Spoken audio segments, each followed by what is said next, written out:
Bonjour et bienvenue sur ma chaîne Astro Passion. Alors aujourd'hui, je vais vous montrer comment transformer une vieille alimentation de PC en alimentation 12 volts et 5 volts pour alimenter votre télescope par exemple. Alors, le boîtier PC délivre une tension assez stable et proche de la valeur recherchée.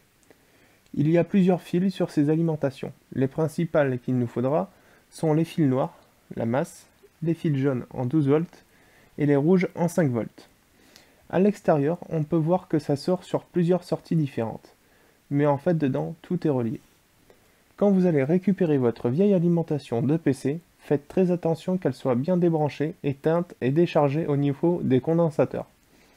Il faut ensuite l'ouvrir, couper tous les fils à la sortie du boîtier VTX, juste avant la fiche de connectique, et vous pouvez relier tous les fils de la même couleur entre eux.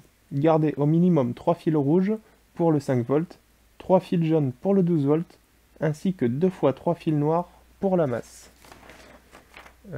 Pensez à garder une bonne longueur de fil et relier le bout de vos fils à une fiche banane.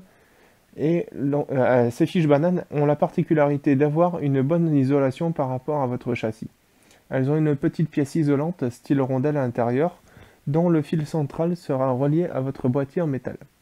Alors, quelque chose à savoir à propos de ces alimentations, c'est qu'elles ont besoin de tirer un minimum de courant pour avoir une tension de sortie stable. Il faut donc utiliser des résistances de puissance, par exemple 36 ohms 5 watts, et la relier entre la masse et le plus 5 volts ou le plus 12 volts.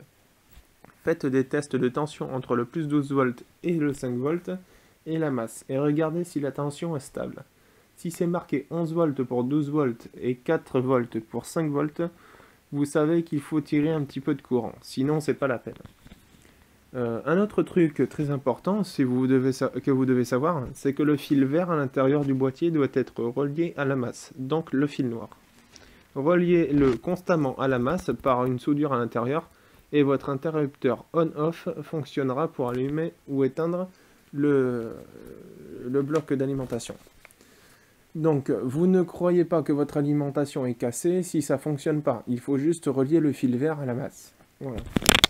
Dans mon cas, je décide de mettre mes borniers de connexion au-dessus du boîtier.